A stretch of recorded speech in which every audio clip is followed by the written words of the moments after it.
Hello everyone, welcome to the Captain Logan Show. It is I, Captain Logan. Joining me as always is my chat moderator and my son, Jason. It is? Yes. Awesome. I don't know, you look like him to me. That's good.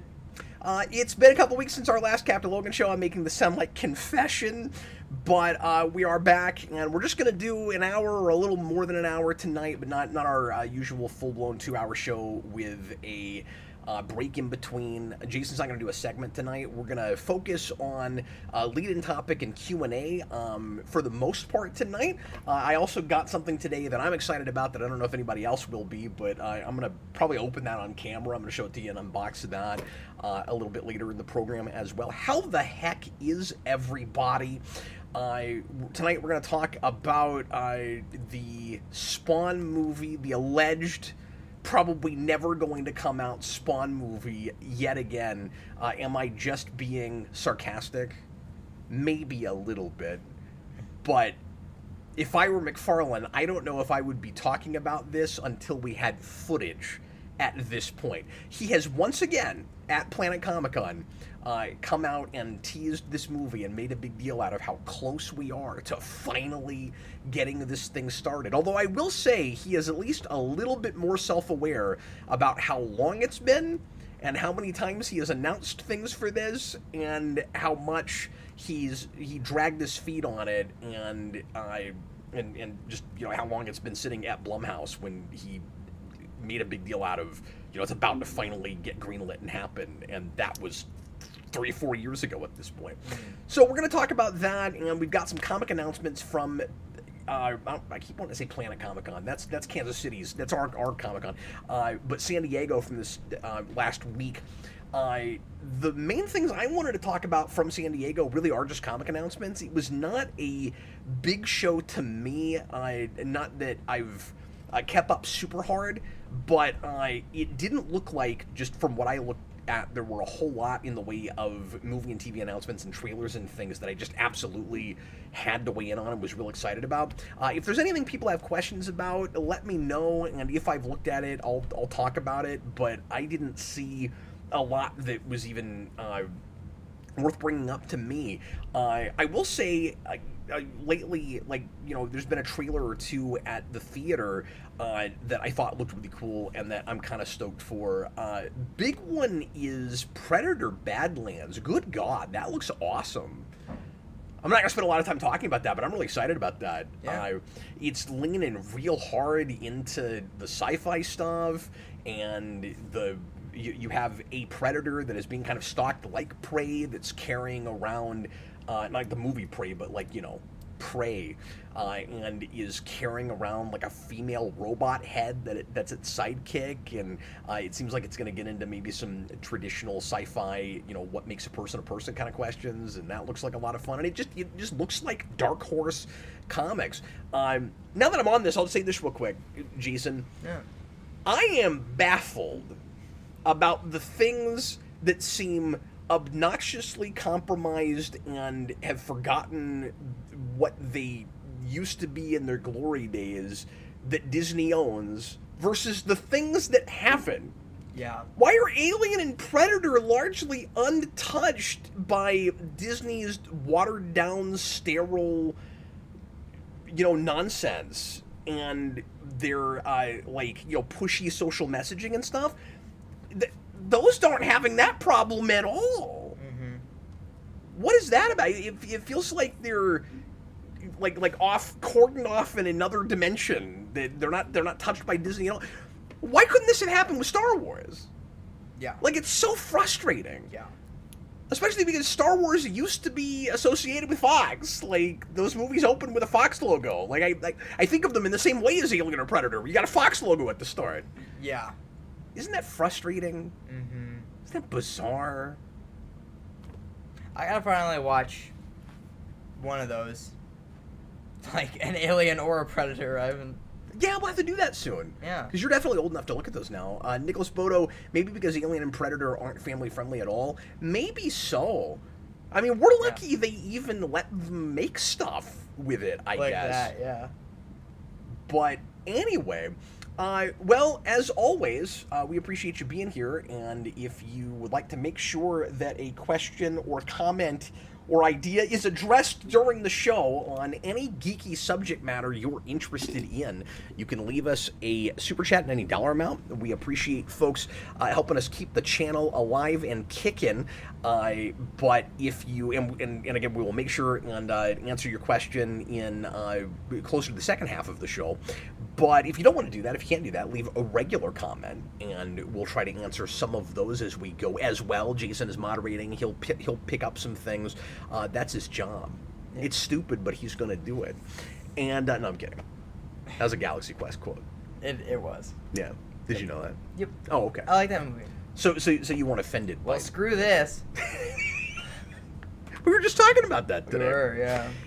And away we go. So we're going to open tonight with a Patreon question. As always, quick plug for Patreon, patreon.com/geekvolution. Just the $2 tier lets you get in a question for this show every month. And we've only had, as of this show, 2 shows this month. First show, we answered 1 Patreon question. I didn't think we had any more. And then we got like 5 more during that show, and we didn't end up looking at it again. So we're going to have to address those tonight. So we'll try to hit as much Patreon as possible. If we have to kick a couple to next month, we'll do that. But hopefully we won't. Let me also mention real quick before we get into this. So Patreon, then we'll get into lead-in topics. We gotta stop calling them lead-in, because the real lead-in now is Patreon. Yeah. So just main topic. I don't know. We've changed the format of the show, and we did it a long time ago. But I feel like we should have changed some of the terminology to match. Main topic. Yeah, maybe so. Main topic. It's the lead-in Patreon question, and it's the main topic. Yeah. The main topic is that very factual, indisputable statement that I put on the screen. It's that nobody can fight me on. No, we don't even call it anything. We just point at the. It's this. It's this. Yes, that's the thing. Not that. Let me also say that my schedule is going to change up here in the next few days, in the next week, so I just want everybody to know what's going on. We're going on vacation next week to St. Louis. We're doing a whole week-long get-together with Sarah's family, my wife's family, so we won't be doing any shows next week, and I'm excited about that trip because we're actually going to be showing our movie to Sarah's family because a lot of them aren't going to be able to make it to the actual official premiere. So we're going to be showing it for the first time this weekend. And then we're going to have a local premiere, which we're calling a premiere, but we will have technically shown it once.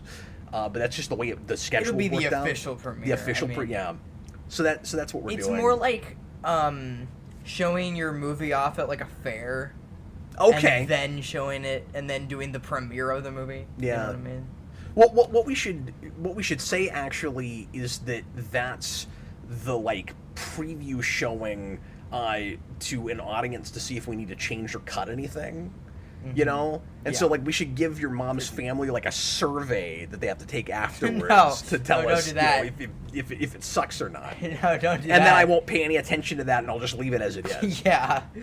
But anyway, so the other thing I wanted to mention is the rest of the week's schedule is going to be different too. So tomorrow night, and I haven't announced this anywhere yet, but tomorrow night, Austin and I are going to do the Superhero Rewind commentary on Rise of the Silver Surfer. And then, and so unfortunately that means no request this week. We'll get back to requests when we get back the week after that, and those will be regular again. But no show on Friday at all because Austin can't make that night anyway, and I've got to get prepped for this trip. I got to leave on Saturday. I got to make sure that the movie is ready. I've got all these things to do. So it's going to be easier on me if I just lay out that night. So my hiatus starts on Friday, goes through the week, and then we'll be back on Monday the week after. So anyway, that's the news. Can I watch fit to print there. Rise of the Silver Surfer with you? Do you want to? Yeah. Have you never seen it? No. Okay, yeah. Aside from a scene. So I can do that tomorrow afternoon. Because I was like, well, I think this will be the only time I ever get to see that movie. That will be so odd right after watching First Steps. Mm-hmm. It's going to be really funny seeing those backwards, but anyway. The only thing that movie did right was having Norrin Rad as Silver Surfer. That's the only thing it did right, pretty much. But anyway, let's go ahead and get into the show. Throw me a Patreon question, Jason. Okay. Oh, real quick, Nicholas Bodo says we'll miss comic book late night next week. Thanks, man. I'm glad you're enjoying that. I am so excited to bring that show back and to be talking about current comics again. We had a really nice turnout last night and a really fun time. I want to thank everybody that made it to the show last night for welcoming Chris, my new semi-regular co-host on that. He's going to come in whenever he can. Sometimes I'll be on my own on that. I might invite Austin to those sometimes too if he's around and wants to. I just haven't been because he does so much on the channel already. I just don't want to, beef up his schedule too much. But anyway, we'll be back the week after that. I will miss it next week also. It will be, I've done it 4 in a row, and I'm real solid in my Tuesday, Wednesday now, where it's like Tuesday I talk about the books I got last week and the things coming out the next day, and then the next day I go buy stuff, and it's fun. I've really been enjoying that. But thank you guys so much for hanging out with me last night. It was a really fun show. All right, give me a Patreon question, sir. Okay. Slipmaker puts in a Patreon question and asks, yeah, what is the last thing in a movie or TV show where you thought, I can't believe what I'm watching? Could be a shocking twist, really impressive visuals, or something so bizarre or terrible you can't believe it got made. Wow, I wasn't prepared for this. I didn't read these ahead of time. Yeah. I wish I brought something. Neither. I wish I'd thought about this and brought something. Okay, so something that blew your mind in some way, where you're like, I can't even believe either it this was sucks put so on much, film. or this is great. Okay, the first thing, yeah, or you're just baffled that it somehow got made, or how did they even do that? You could maybe be one of those. The first thing that comes to mind is something I had to do on request a few months ago now, at least a couple months ago. I forget how long ago this was, but The Substance. Just that whole movie. The whole movie? But particularly just the horrifying nature of the body horror and the sheer amount of nudity that was allowed in that movie, and how completely unsexual and unsexy it was. It was amazing. And that Demi Moore was willing to do all of that. That's Demi Moore. It's been a little while. Yeah, that's going to be my answer. And I thought that was a spectacular movie. But that's the first time in a long time I can remember sitting through a movie with my jaw on the floor. Wow, yeah. Literally, my mouth was hung over for a good amount of that movie. Yeah. I'd like to see that again. I forget who requested that, but he sent the disc in the mail, so I have a physical copy of that. Nice. Which I will probably not even put with our collection of movies upstairs, because I don't want any children to accidentally see it. Like, I don't expect anybody to just pick a random movie and put it in the player, but that one in particular, I kind of don't even want the kids to know about until they're a certain age. And no, you can't see that yet. Man. Yeah, I feel like that's a good answer. Do you have one? I'm trying to think. That friggin'... I don't know, that elephant scene in Darkman. I don't know. That's good. That's good. But also... Take the effing elephant. But also Seven. Sure. Yeah. What's in the box? That's a good answer for you. You've been saying what's in the box every day since you saw that movie. Not every day, but when it comes up, it's like, every what's day. in the box? That's a funny... Nicholas Bodo, it also looks like a Clayface movie. Yeah, that's a really good point. It kind of does. Oh, Stone Gas Man. That's who it was, and thanks again to him. Austin reminded me about that just now because he also got a copy in the mail from Stone Gasman. It was really cool of him. He sent us both one. That's awesome. Yeah, what a class act. We've got a couple of requesters that will ask us if they can actually send the thing. I gotta finally request a movie. I'm trying to think even what it would be. That'll be $15, please. Mm-hmm. Okay, what's next? I'll give you $15, but it's got to be something good. So I don't know. So are we gonna do news? Oh, I'm sorry. What's next? I'm just used What's to next news? answering questions. Yes, the new. Thank you. Yes. He's got to keep me straight. I'm trying to. This is from Geek Tyrant. Todd McFarlane. Oh, hold on. This is not even showing up. Apologies. I gotta fix this. That logo's insane. What, Tyrant? Tyrant. It looks like a medicine. It looks like a logo. Okay, for here it is. Apologies for the black screen there, guys.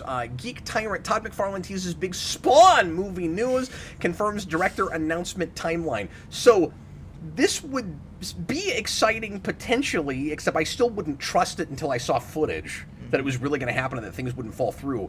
If this said, Todd McFarlane confirms director. But no, it's one step forward and two steps back. This is the first we've heard about this movie in quite a while. And by the way, I read this interview. I think this is actually on video. I didn't go watch it. We're not gonna play it or anything. I'll just read the excerpts, but the quotes. But he does mention Stephen Blum, and it's still at Blumhouse apparently.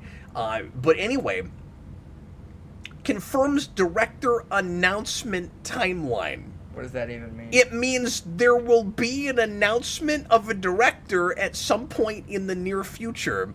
And let me, yeah, that's what that means. That's what that means. An announcement? He's announcing the announcement. No, it's like teasing a teaser trailer. No, you can't do that. It's been a long road for the Spawn movie, but creator Todd McFarlane just dropped a promising update during an interview with Comic Book at San Diego Comic-Con. I've been talking about it for 7 years. 7 years! Wow. And he's been talking about it longer than that, because the pitch that he had, that he actually wrote his script based on, that wasn't a good sentence, but I'll move on. He is essentially the same pitch he's been throwing for years, like before that. Like, and I've talked about this before, but ever since the original movie came out and he was not entirely satisfied with how that turned out, or how well it went at the box office, and he didn't want it to be PG-13, and he didn't like that it was as commercialized as it was, as Hollywooded as it was. He's been talking about the Spawn as a wraith in the background, Sam and Twitch like driven movie forever. And the only major difference, the way he's talking about it now with what his current script is that he axed Sam and it's just Twitch now. But everything else sounds exactly what yeah, and we've known that about it for years now. No, I didn't know that. But this is where he's a little bit more self-aware than he has been. He says, and it just seems like there's always an impediment that's frustrating. And to some extent, I know I frustrated my wife. Wanda! She's like, stop talking about it, just make it. And I think that's fair. What? I think the fans are the same way. Yeah, we sure are. Quit talking about it. But what's great is, he's still doing it in this interview. Watch this. What I will say is that we are still moving along. Now, to be fair, this is an interview. He's asked a question, so he's going to answer it, and I appreciate that he's answering the question. But he is talking out of two sides of his face, where at the same time as he's saying, okay, I need to quit, like, teasing and announcing things, and, like, wait and get the movie made, and then, like, people will trust me that this movie is actually getting made. But at the same time as he's saying that, he's also still teasing it. Yeah. What I will say is that we are still moving along. I went and met with a director. We want to sign them. They gave me the numbers last week. We've given it to them. Hopefully he signs on. So there's already a contract out for a director McFarlane calls A-list talent. So who knows who this is? And I'm not holding my breath for anybody that's going to just really excite me on this, because, and like A-list at this point can mean anything. Yeah. It's like if they've directed a movie you've heard of, that, like, especially if it's in the blockbuster category at all, you can kind of call them A-list talent. But there's a lot of workman directors that have made big movies that I would not personally get stoked about whether or not you want to argue A-list talent. You know what I mean? And given the writers on the movie, it's hard to get excited about the idea that he's gone and met with the director, because I would imagine that the director will be in a similar caliber, but who knows? Because he wrote a script, and Blumhouse would not let him just make the script as it was. I've read a lot of Spawn comics. I know why that is. It was, I haven't read it, obviously, but I guarantee you it was overly long and kind of dull and didn't really go anywhere. And so it had to be rewritten. And one of the guys, I think it's mentioned in this article, but one of the guys that worked on the script is one of the Falcon and Winter Soldier writers. So, like, already I'm like, okay. Okay. Interesting. Now, will this be like a horror Spawn movie? Yeah. But the contract went out, and so they're liable to go to a horror director. I would expect, like, a James Wan type. Somebody like that. Maybe not him, but somebody like that. But the contract went out literally last week. I'm here to tell you it's an A-list director. From my perspective, I go, wow, we keep getting lucky with Spawn. So lucky it's not even greenlit yet. The people who are excited about it are people that are in the top tier from my perspective. So it's like, wow, okay, cool, so we'll see. Again, thank you for that. Again, fingers Captain crossed. Logan. He's directing this. He wants to do something creepy too. I'll do it. I'll do it all day long. We're just jibing. I'm assuming that's a typo and that McFarlane did not actually say jibing. There's no way. I'm supposed to be getting a pit stop from him, I don't know what that means, here in the next month. And when we do that, then the script goes, and hopefully we sign whatever, we'll see. But we're constantly trying to move that thing forward. We haven't stopped. It's constantly going. By constantly going, you just mean we haven't, Blumhouse hasn't fully canceled it. And if you talk to Jason Blum, he and his crew are pushing it too, right? I don't know, Todd. He says right a lot. They want this thing to happen as much as I do. Then he goes on to talk about the King Spawn title. We talked about that on the Captain Logan show, that they had announced it that way. Now it sounds like he's changing his tune on it a little bit. It's probably just a working title. Then why did you tell us about it? I think it's cool, it's strong, but it's a working title. The thing is that it was a way for us to say we're not just going to emulate the past, and he felt by just calling it Spawn, plain old Spawn. I like that title. It should just be called Spawn, plain old Spawn. That it would sort of go, oh, this is just a reboot, and repeat. So I don't know if that would be the final title or whatever. You have to clear things and let go and all those other things. But it was just a way to separate it, to just, at least for us internally, say, hey, this is our version that is different from the one decades ago. It's really so weird to... real quick. Script written by Matt Mixon, Malcolm Spellman, Falcon Winter Soldier, and the guy that wrote the Joker movie. Okay. Scott Silver. Yeah. Interesting. That...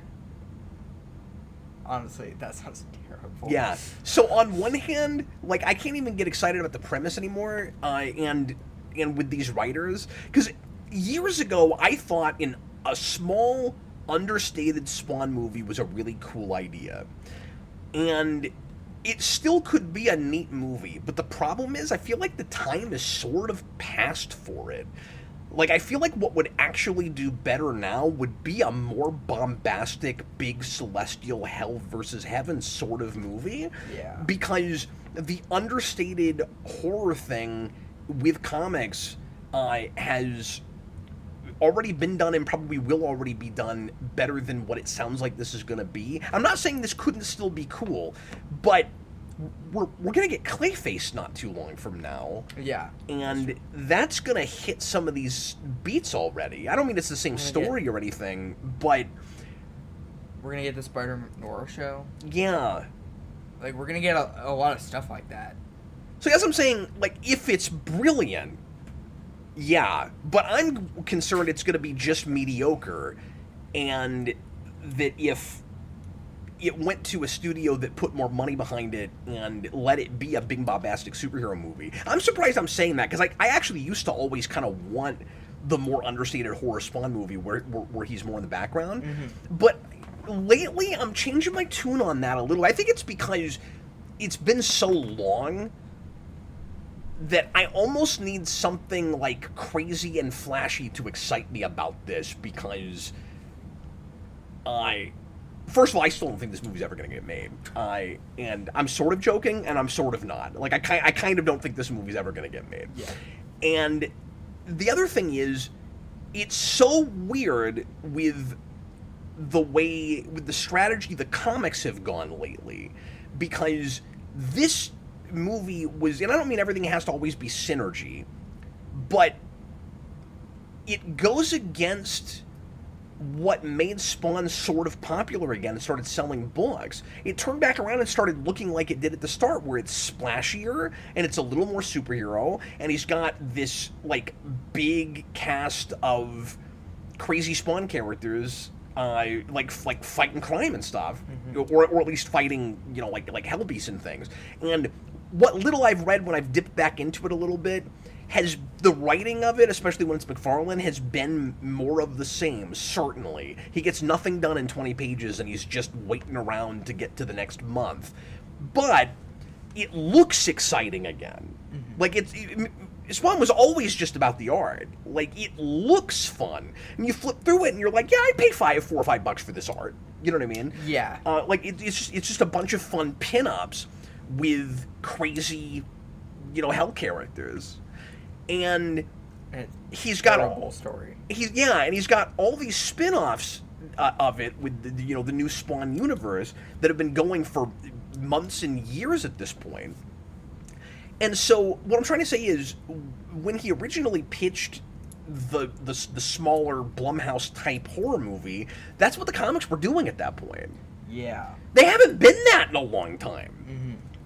And so my concern is, like I said, I personally can't get as excited about it because, like, I've lived with this idea forever, and I feel like I've almost seen it already. You know what I mean? Like, I can play in my head what that is versus what it ought to be, and I don't think it's going to be what it ought to be. But also, and like, I'm open-minded. I hope it's great, but it's never going to come out. But I hope it's great. But I'm also concerned that the people that are out there that want this is the opposite of what they want. Given what has sold comics lately. Obsidian Library Archive says, yeah, the Spawn movie is coming soon. I remember hearing about this back in 2017. Yeah. Well, that's why I said it's obligatory. Anyway. Dan's Den says, honestly, 1997 was the best possible year for making a Spawn movie. Sure. After that, it just screams Flop City to me.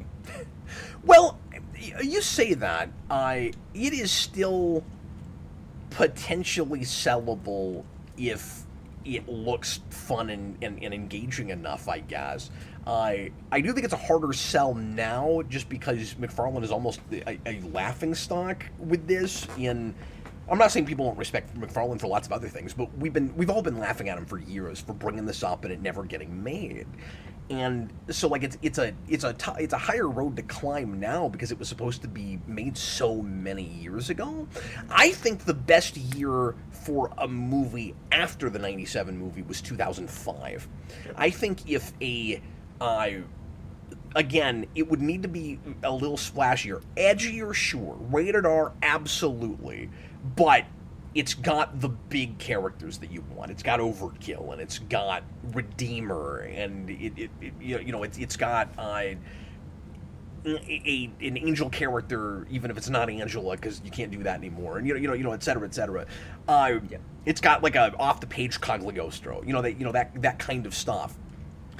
2005 is Sin City, and 2005 is Constantine, and it would have been the perfect time for that. Yeah. Yeah. And that's when people were or really 2003 going ready against for that. Daredevil. Yeah.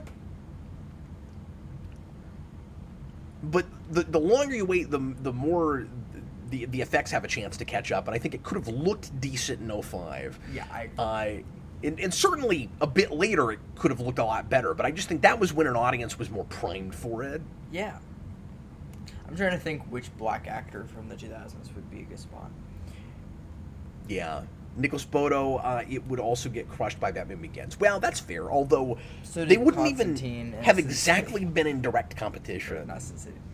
Dark City. Sin City. Sin City, yeah. When is Dark City? Dark City is 97, 98. Dark City is before Sin City? Oh, yeah. Ah. Yeah. Alex Proyas. Okay, we're already half an hour in because I'm just long-winded and I'm terrible at my job. But I do have a question. Yeah. Will the Spawn movie come before the Blade movie? That's fantastic. Neither of them are ever going to come. In 2 weeks, the next Captain Logan show, the words under us, what we'll be talking about will be the Blade movie is never coming. You know what? Yeah. Here's what's great too. That's been 6 years, and this has been 7. And you know what will happen? They'll switch, and Mahershala Ali will become Spawn, and Jamie Foxx will become Blade. That's awesome. Yeah. No, that's hilarious. He wouldn't be a bad Spawn. Oh. And you could say, like, they're both a little old for it. But they're also both a little old for their characters now, so... The other thing that's kind of weird about it is, I don't even know, because he's supposed to be a wraith in the background. Is Jamie Foxx... Theoretic, hypothetically, were this movie to ever get made, would Jamie Foxx even get any FaceTime, or is he basically just voicing it? Yeah. Good question. What I think would be really funny is if they actually had cast... Hear me out, folks, because this sounds blasphemous, but I think it would have been really funny if they cast a white actor, and they cast...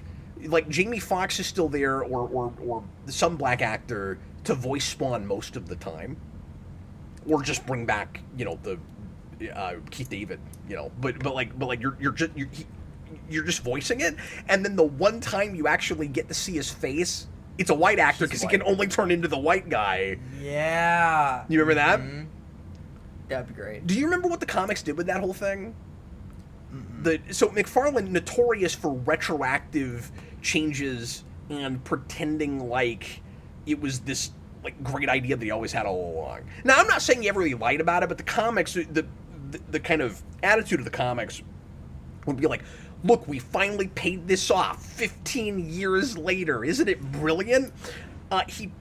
He has this curse where he has this mangled face, and he can shapeshift, but he can only look like one singular white man. And, of course, he's a black guy, and that makes him upset. And then, when you have a new Spawn that takes over, when we send Al Simmons to hell, that's Jim Downing. And Jim Downing is the face of the white man that he can turn into. And it turns out that was an actual real person for some reason. Like, he was destined to be a Spawn. I've never understood that. Yeah. But Jim Downing is the white man that he turns into. Yeah, really, like, when you tell me about Spawn things, I'm like, oh, so... you gotta read it. Like, that's yeah, it's insane. What that thing from Spawn Year is based on. Yes. Like, because you turn into Brandon, and then Brandon is a character. That's why we had that joke, yeah. Yeah. I'm only able to turn into a white man, even though I'm a white man. Yeah, which is funny. But the joke was I can only turn into Brandon. And also, it's a funny joke because you actually didn't know where it was going. Like, you didn't really know where Spawn Year was going. No, that's true. And then you kind of, like, you didn't retcon. I made all my choices retroactively like that, too. But you did do that. I'd like to think I was a little better at it, but... Than Todd McFarlane. It's not saying a lot? Yeah. Look, once again, I don't mean to throw too much shade at McFarlane.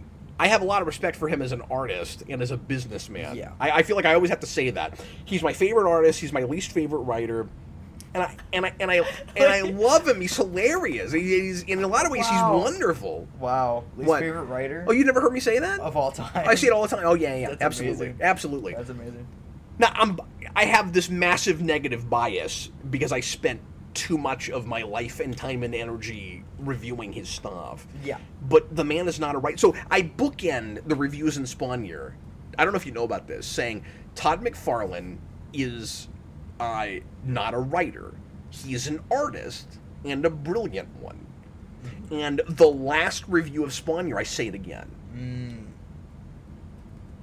Yeah. I do remember that now. It's kind of the most important thing about him to me. Least favorite writer. Least favorite writer. Absolutely. Okay. Jason, we're already 35 minutes into a show that we said would be sort of an hour, or like around an hour, maybe a little bit longer. Why don't we hit another question or two before we do comic announcements, just to make sure some things get in there. So if you want to throw in any super chats right now, we will hit them pretty soon. Yeah, pretty soon. If you want to do that. Yes.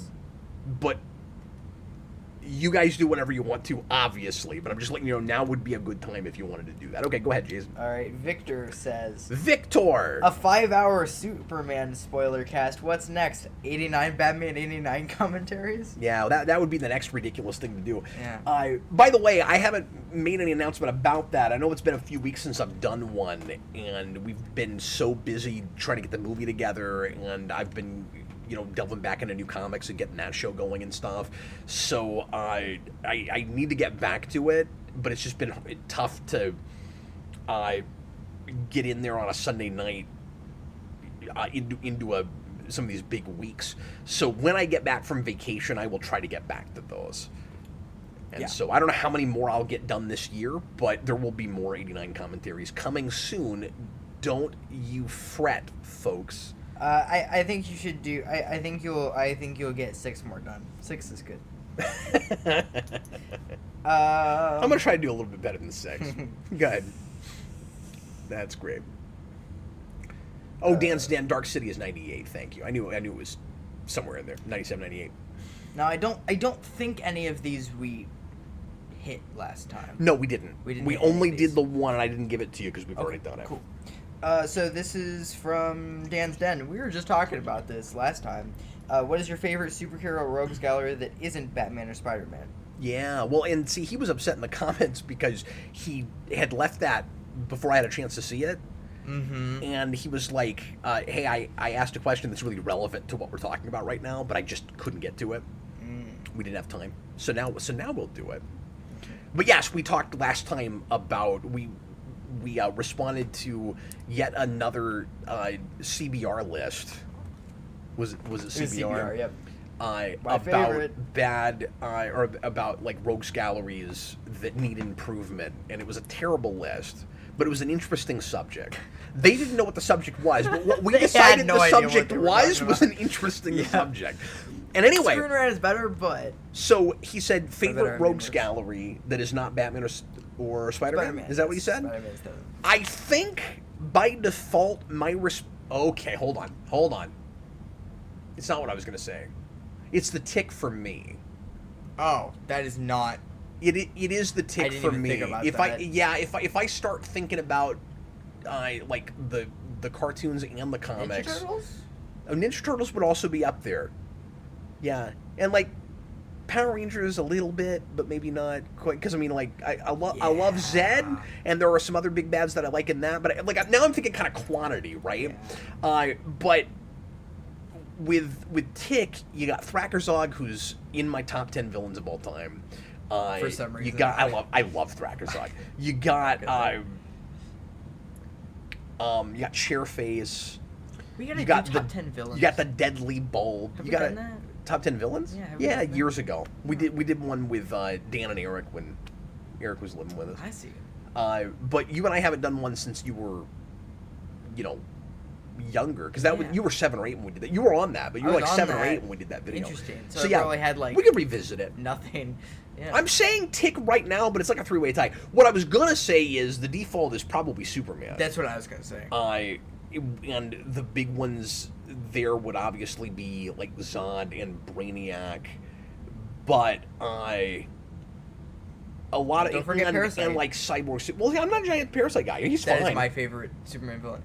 That is honestly probably my top 10. Like I like Cyborg Superman a lot. I like Doomsday as a design and a plot device. So I mean, like I like Silver Banshee.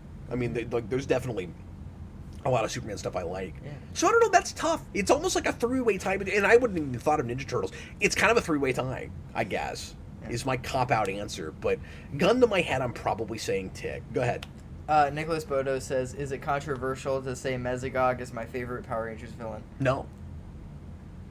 Yep, it's not. I don't think that's controversial. Nope. Mesogog is beloved in the fandom. Yeah, he's great. Isn't he? Mm-hmm. I think people really like Mesogog. Yep.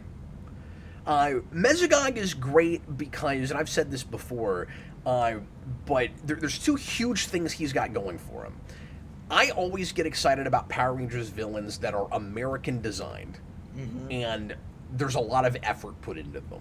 Yep. And Mesogog has an animatronic mouth. No, I don't think it's animatronic. I think he can move that mouth with his mouth, but it's got a really good mask, and it's just a neat design, and it's sufficiently creepy, and that actor just commits. And then the other thing Mesogog really has going for him is he has a clear villain motivation. He has a clear plan that is not your standard just take over, just dominate or destroy the world plan. He wants to change human beings into dinosaurs. Like, he wants to bring back the age of the dinosaurs. And he's also not a space alien, and he wants to do it through genetic engineering, and it's just different. And, like, we've got other ones that are different later, like Evox is real different. Like, there are some really cool, like, different villains later on, but for the most part before that, I mean, like, Rancic is a little different. Yeah. My favorite will is Big Grum. But Grum's the year after that. And that's I'm just saying, for me, that felt like one of the first times the Disney that villains are the best. That we had a real solid villain motivation. Yeah. And that wasn't from space. Yep. Yeah, the Disney villains are really good. I mean, you've got Mesogog, you've got Grum, you've got Daishi, you've got Venjix. You've got the... No, Disney's got the best ones. You got Thrax. Everybody hates Thrax. You have the guy from Freddy Storm. Yeah, well, and he's the weak link, right? Nobody loves him. That's Lothor. Lothor's funny, but he's like I really like that was actor. A comedy season. Yeah, I think he's hilarious, but he's not a great character. Freddie came up to me the other day, and speaking of this, and he said, "Dad, I don't understand Thrax." I was like, "Nobody understands Thrax." Yeah. He goes, "How can Thrax even exist?" And I said, "What do you mean?" And he goes, "Well, you have the Zed wave. When did Zed have a kid?" Yeah.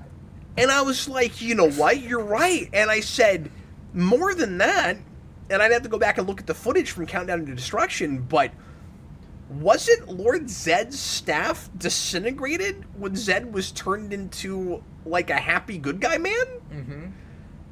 So how was his staff brought back and restored, not only with Thrax, but then later in Beast Morphers and...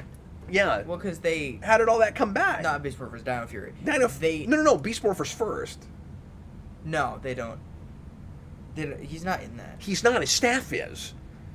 Yeah, remember I actually read about that. That's what I'm saying. Is like, how did the staff come back? Yeah, they do. No, don't you remember? Because Beast Morphers did this silly thing where it made a big deal out of being kind of a legacy season, but most of what you got for cameos were props. Yes, and it's hilarious. But yeah, I know they think of some way to bring him back later, but like at Operation Overdrive, I have no idea.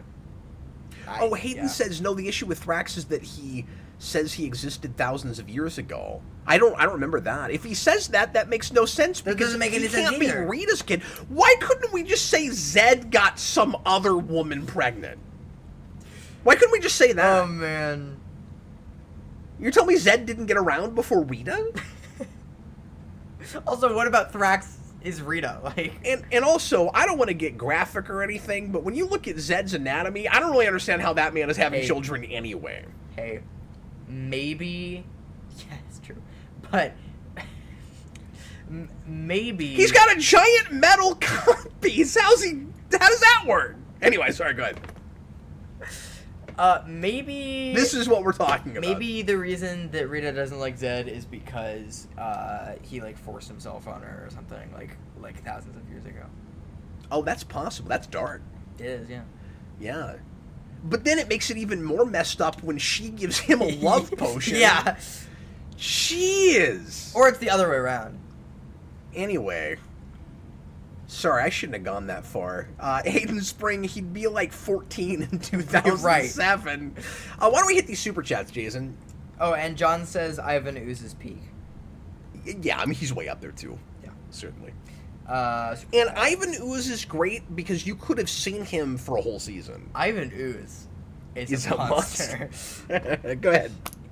We have $5 from Kando Tor. Thanks, man. What's up? What, brackets, if any, are some non-superhero comics that you think are ripe for adaptation? Non-superhero. Non-superhero. So... Does manga count? A lot of... Yeah, and you can throw some of that out. I don't know what... The big issue for me with this is a lot of my answers would be things... And obviously you guys know I've read a lot more superhero than non-superhero. But of the relative few, like, indie, more underground, relatively not...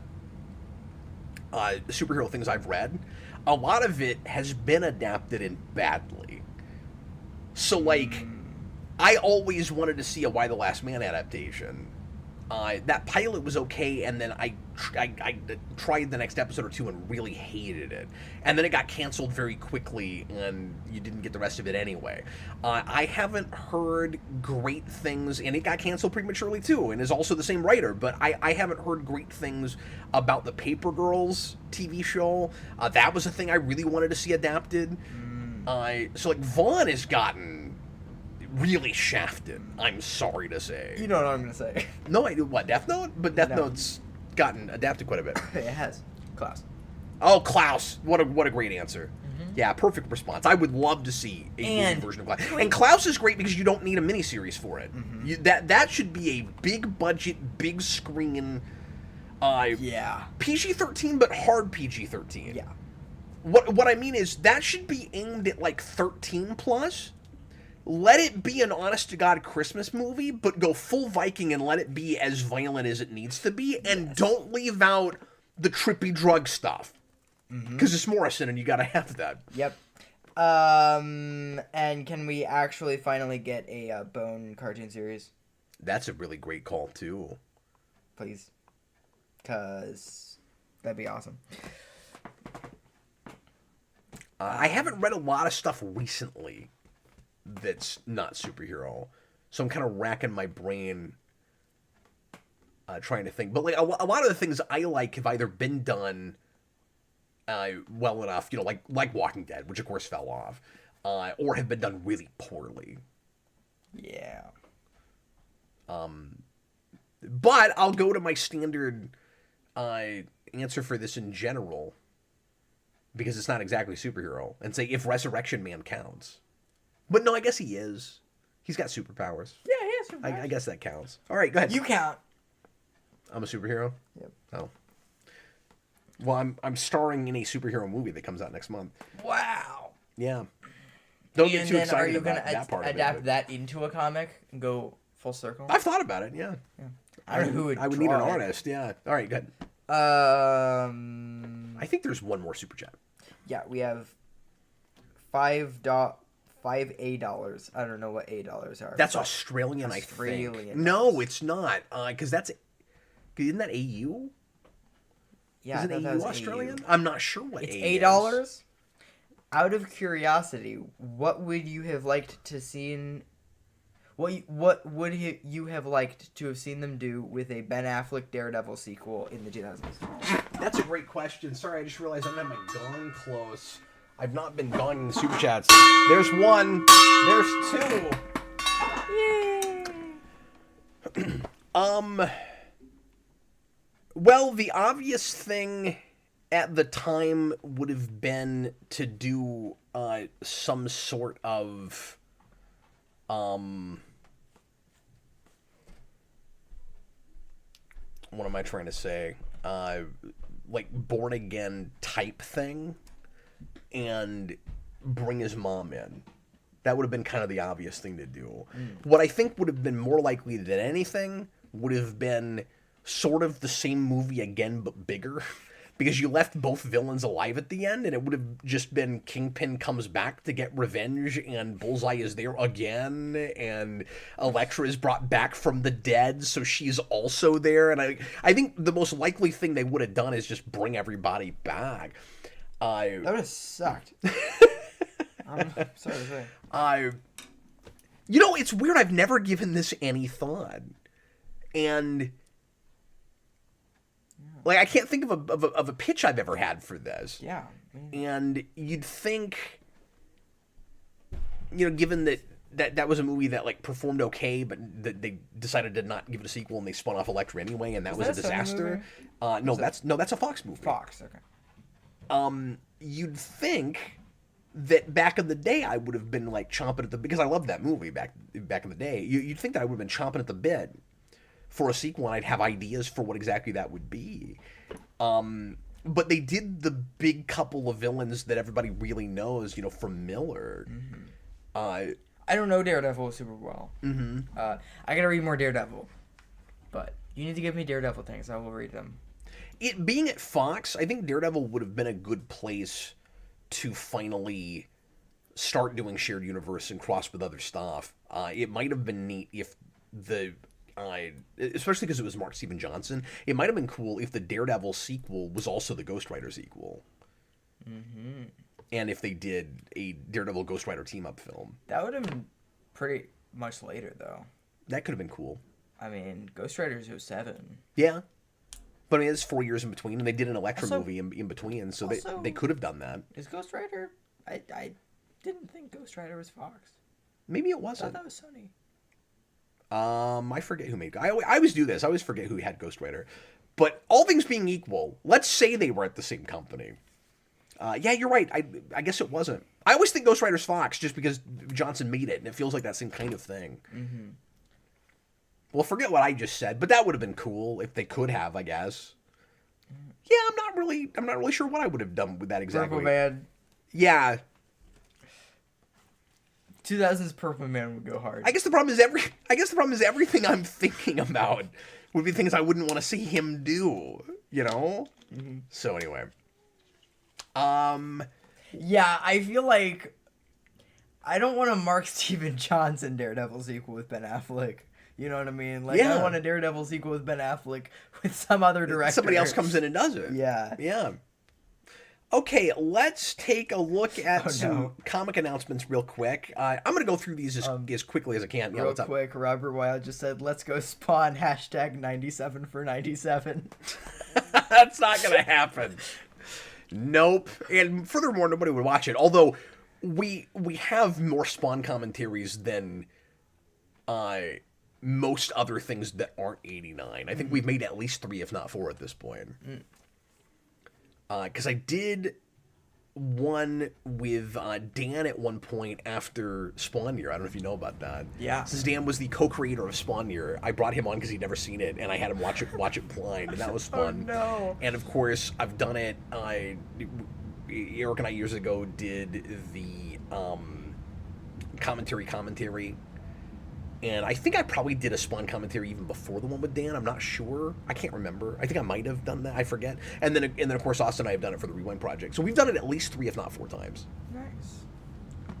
I'm not saying it'll never happen again. Did you do it for also, the Rewind Project? yes. Also, recently, we had an announcement just this last week. This actually could have also been part of the lead-in topic. Arrow announced a deluxe 4K set for Spawn, and I will definitely be getting that. And there was also a release like that. I forget who did it. It wasn't Arrow, for Danger Diabolic, and Connor bought that and sent me pictures of it, and I'm very jealous, and I will probably break into his house and steal it, or I'll buy it when it goes on sale. If it doesn't go on sale, though, I will break into Connor's house. Also, and steal Hayden it. Springs says, "Wait a minute, Mark Steven Johnson Spawn." Oh God, no. Okay, let me try to make this a little bit smaller here. Let's go through these real quick because we don't have a ton of time. But DC is doing a DC KO event. I have talked about this just very briefly on the Comic Book Late Night show. But this is the first event announced so far since I'm getting back into Current that I'm actually really interested in and I'm going to be buying. It sounds very superficial and very fun, and I will definitely be getting this. So it's a like big tournament thing that makes it feel like a fighting game, and it's kind of like, you know, you make a bracket and you try to guess it who's gonna win fights. And you guys know me, I'm not a big who would win in a fight guy as far as like conversation goes, but this is a lot like Amalgam was, where it's like we're gonna pit these two characters against each other, who's gonna win, and it's Snyder kind of doing his metal thing again, but with this you know, giant fight idea. And it looks fun. I'm not gonna lie. I'm gonna buy at least the main book with this. Well, I say that so I thought this would be like a maxi series, but it looks like it's maybe just gonna span through different books. Interesting. Unless these are all spin-offs, but it doesn't look like they are. No, they're not. Yeah. It's an ongoing event. Mm-hmm. But yeah, I'll buy at least some of these. But yeah, I like the idea of a bracket. I mean, that's cool. Mm-hmm. Okay, so they're doing that thing where it's going to start with a one-shot. Mm-hmm. Okay. So a lot of these that I'm bringing up tonight, I have heard about the titles, but I haven't looked real deep into these articles. I thought I thought we could just react to them as we go. No, it's going to be a 5-issue miniseries. So there is a miniseries, and then it's got offshoots inside of other books. Okay, so I see. Yeah, prelude and tie-in titles. No, we do that quite a bit. Really? 5 or 6. Do we do 7? That's rarer. Okay. 8 more often than 7, but then going over to Marvel, Planet She-Hulk. What? Because Marvel's just got to do every obvious thing. Well, we have Planet Hulk, and what's a big event that people have heard of that we can riff on again? It's Planet She-Hulk. This Imperial thing, I have not even heard about, but apparently that's a big event that's been going, and so these are all things that are spinning out of Imperial. So I also have Nova Centurion. Dude, okay. What is Marvel doing right now? Like, I ask that every time they announce anything. Black Panther Intergalactic. Exiles and Imperial Guardians. I want to know if anybody in the comments is excited about anything they've announced in the last year. Yeah. Well, I say that. Any main, like ongoing or event that is in regular canon, okay? Because there is a new Marvel Zombies miniseries coming out in like October, November that looks fun that I'm going to buy. And, of course, there's Spider-Man 94. So, like, they're doing... And then, of course, there's the Ultimate stuff. Marvel is doing some things that I'm interested in. Not one of them is in 616. Mm-hmm. We're getting a new Buffy relaunch at Dynamite. And Dynamite has been on fire lately. So, I'm excited about this announcement. I haven't even read who exactly is doing this. But look at this cover. That's cool. I know, it's pretty. Her pants. I know. It's awesome. But yeah, I will... Oh, it's Kelly Thompson. Let's see. So... Sorry, both Buffy and Angel will be written by Kelly Thompson. That's cool. Nice. So they're going to do two... And we've done this before. Both at Dark Horse and Boom, where we'll have a Buffy and an Angel series happening at the same time, if memory serves. But they're going to launch that way at the start, and they're both going to be written by the same writer this time. That's interesting. Mm-hmm. What we don't know is exactly what is canon with this and what isn't. Because what I've read is that this is supposed to be not a full-on reboot, like it's that continuity, but the question is it keeping the season 8 plus continuity? I doubt very seriously if it does that, or if it's going to pave over that but post season 7, or if it's going to take place somewhere in the middle of the series. Mm-hmm. But it's obviously, as this article points out, judging just from her age, it's not going to have anything to do with the new series that's supposed to come to Hulu, because she's, Sarah Michelle Gellar, middle-aged in that, and passing the torch to a new Slayer, which is odd because that's like post-7, spoiler alert, but there are like a bunch of Slayers, so I don't know how they're getting around that, because I'm sure they're going to treat it like a soft reboot where it's like there's a chosen one, there's only one, but all these potentials become Slayers at the end. that's how that show ends. So anyway, but I'm certainly curious about that.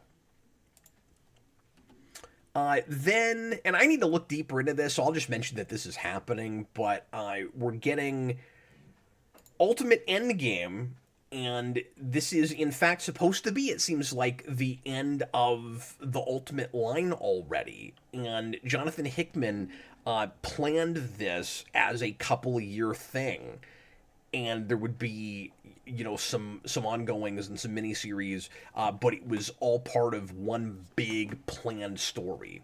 Mm-hmm. And given how popular it's been, particularly with Spider-Man, I'm wondering if they don't find some way to continue it past Hickman. We talked about this on the on Late Night last night. And I'll bring this up some more, you know, on that show. I just kind of want to touch it here real quick. But it's because we were speculating about this last night. It seems like it is Endgame is in fact supposed to be the end of it. So the idea is we've been counting down all through Ultimate since Ultimate Spider-Man started to the return of the Maker. He's been imprisoned by Howard Stark, and in 2 years he's coming back. And in the Ultimates book, which we just reviewed last night, Chris and I, every issue ends with how many more months there are until he comes back. And that is, in fact, supposed to be the end of the whole thing when he returns. There'll be a big showdown, and then that's it.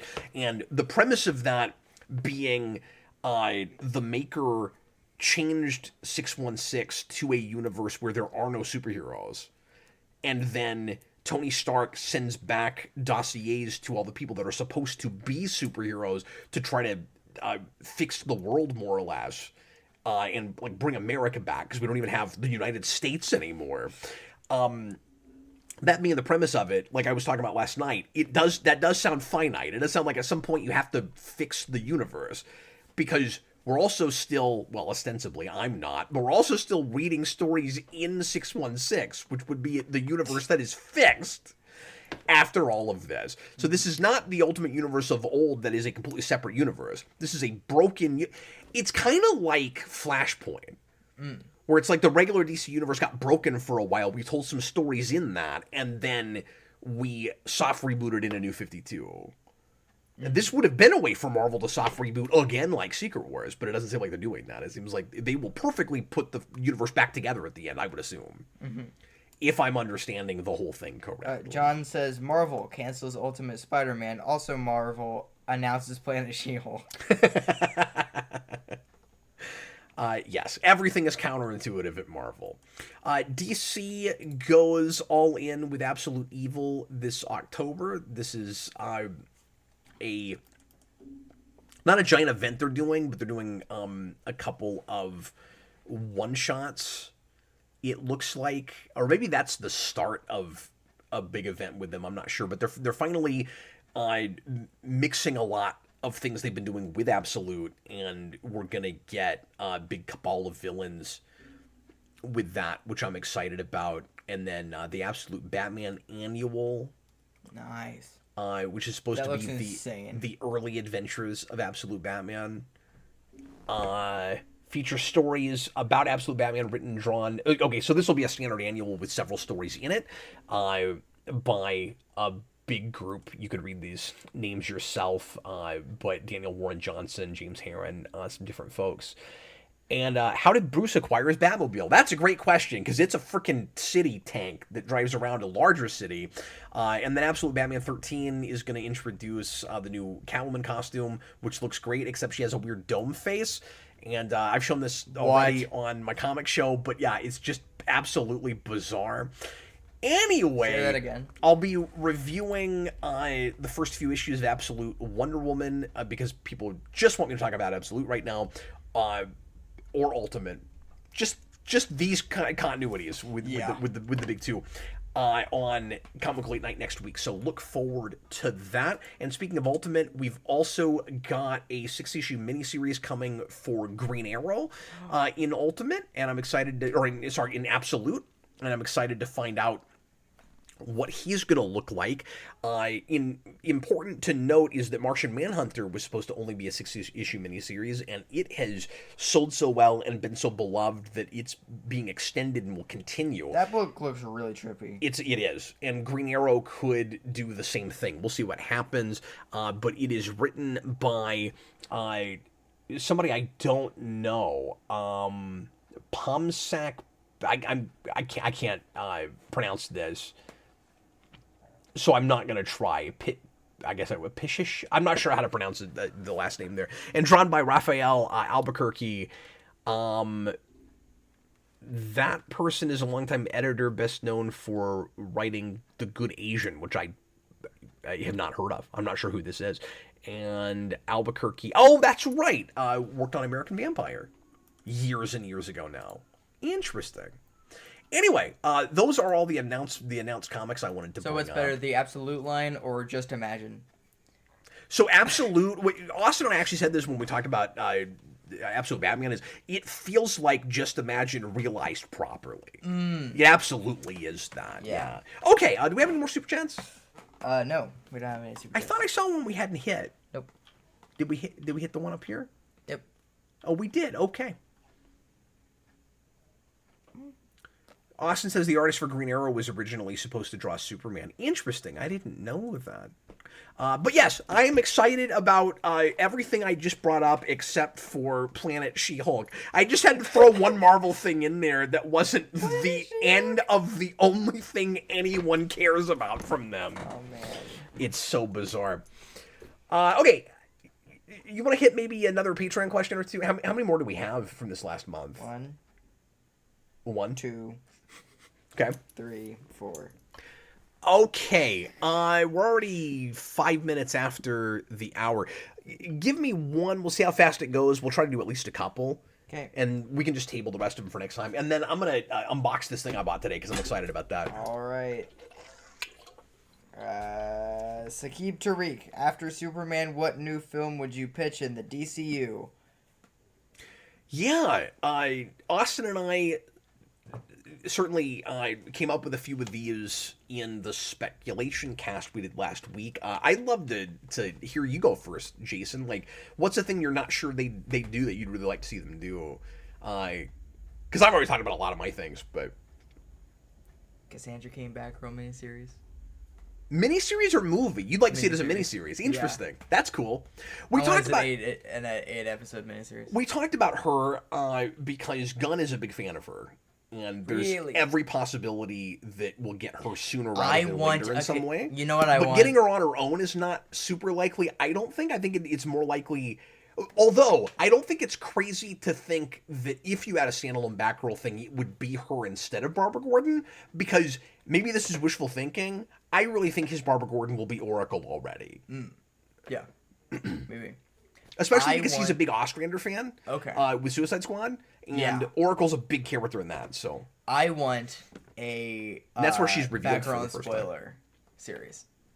That's what I want. Okay, but I mean, at that point, why don't you just do Birds of Prey and let spoiler be in there? And... But why don't you just do Birds of Prey and... You're saying you want like a double Batgirl? Yeah, I want to like a buddy cop. That's fun. Yeah. Yeah, that's fun. But like they're not... Yeah. The next big thing because I don't know if you know that, but the 2000s Batgirl run does a lot with spoiler. Like she's in a lot of that. Oh, okay. And they do a lot of that kind of thing. That makes a lot of sense. Yeah. So I would like to see. So spoiler then would like when she becomes Batgirl. That's like a direct spinoff out of that. Then. Yeah. I guess I never realized that. Mm-hmm.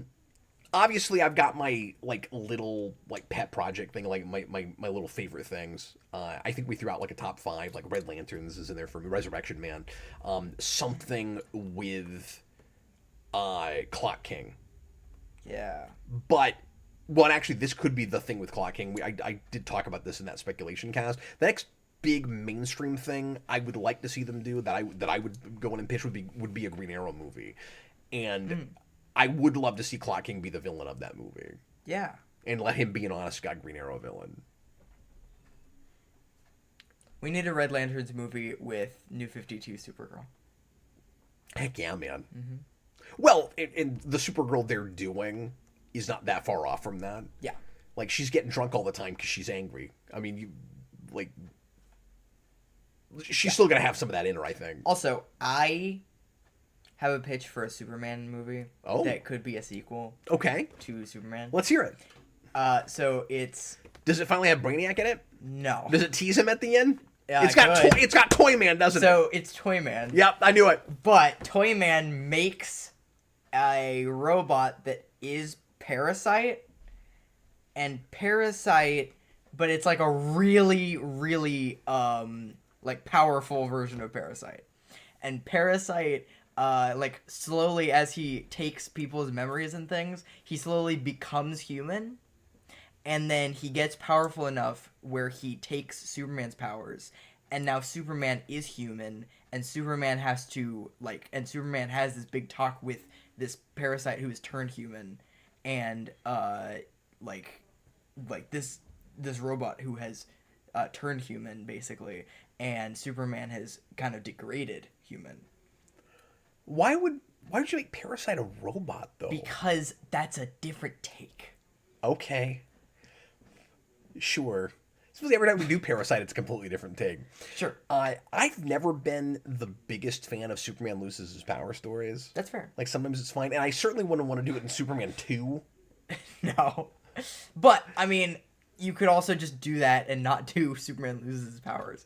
But I like the kind of, you know.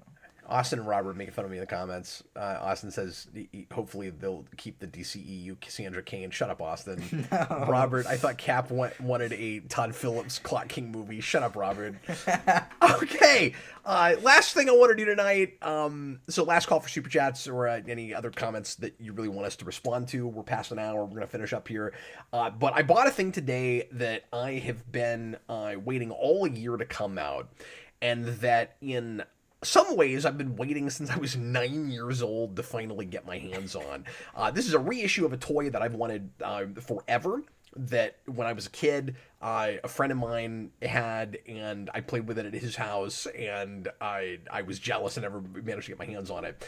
And it is the Ninja Turtles Mutant Module. So this is the drill module that was in this show, and the front of it spins, and it's got a bunch of pieces like so many of these vehicles did. But this was announced at Toy Fair in the last year, beginning of this year, and I wasn't sure when this year was going to come out. But on a whim today, Jason, I jumped on, because it had been a while since I looked this up, and I was like, oh, we're getting further into the year. I haven't seen a release date for this. When the heck is this coming out? And I saw a review for it on YouTube from a week ago. A guy had his hands on it, and I was like, oh, it's out. And I didn't know if I was going to have to order it or if it was going to retail. But I looked it up, and this wasn't like the Technodrome, which was, at least at first, I don't know if it is now, Amazon exclusive, and I had to order it. It took forever for that to come out. I got delayed. And this was kind of the opposite. You couldn't get it on Amazon. And so I looked it up, and Target had it. And I found out that they had a couple at the one here up the street. And I went, okay, I'm going to get it now in case, they run out real quick and I can't get one. So it started as, I'm going to see if this is even out at all. And it turned into, I got one today! Nice! So I'm very excited about that. So let's go ahead and unbox it. Now this, just like the Technodrome and some other things, I'll have to put the stickers on, I'm sure. Although I've been surprised, sometimes these things will come out of the box stickered. This one I don't think will. I think I'll have to sticker this. What were you going to say? I said interesting. Okay, I took the tape off of one of these sides. Why can't they do that with Star Trek toys? Yeah, I wish they had. I don't know how Playmates is doing its reissues with those, though. Yeah. Not that they've done a ton, but like the Enterprise D they put out, do you have to put the stickers on that? Like, I don't know. Probably. But anyway, we'll pull this out just because I'm excited about it. Might as well do it on camera. I don't know if anybody but me cares about this. And this kind of finishes my Turtles collection, or at least what I really care about. They might put something else out that I'll find I kind of want, but I've got all the figures that I didn't get when I was a kid, or that I still had but weren't in the best of shape. And same thing with vehicles. So I have a blimp and a van and the Technodrome and a pizza shooter, a new pizza shooter, and this. And then I have the old original Turtle Lair, which I bought from Vince years ago. And so I'm kind of set now. I think I got about everything I care about. There's certainly other stuff. They're going to put out the big, like, foot soldier car this year. I didn't even know about that when I was a kid, so I don't have any nostalgia for that thing. But here it is. So here's the main piece, which for the original, you'll see all the time, missing the main pieces. And so you can buy these all day long for not too much money because they're missing the drill bit and everything else. So it's kind of funny because I feel like I'm looking at the incomplete ones that you could buy all the time. But yes, this is not stick. Oh, no, it's somewhat stickered. It's got one in the cockpit, but it looks like a lot of the stickers are not on it yet. So it looks like you do have to sticker it. And then you've got, here's the stickers. And then you've got the drill piece and all the other little pieces that go in the front that pop off that are hard to hang on to. And all projectiles and all of that. But anyway, I'm not sure if it's smaller or not. That's been a thing with a lot of these, is they've not cast from the original molds and made them a little bit smaller. And I haven't seen one of these up close in a while, so I'm really not sure. It looks about the same, but it might be a little bit smaller. It looks kind of small to me. I don't know. Yeah. But I'm really excited to have my hands on that. Austin, why do the Turtles have so many expensive vehicles, but they live in a dirty sewer? Well, they don't have this. This is a villain vehicle. But you're right. You're right. That's because it's a Saturday morning cartoon show, and if you're superheroes, you have access to lots of technology for no good reason. But yeah, that is all the news and the stuff that we wanted to talk about this evening. So thanks for watching. Jason, do you have any final thoughts or anything you want to say before we finish up? I'm just gonna say stay tuned for the movie. Oh yes, the movie is coming out next month.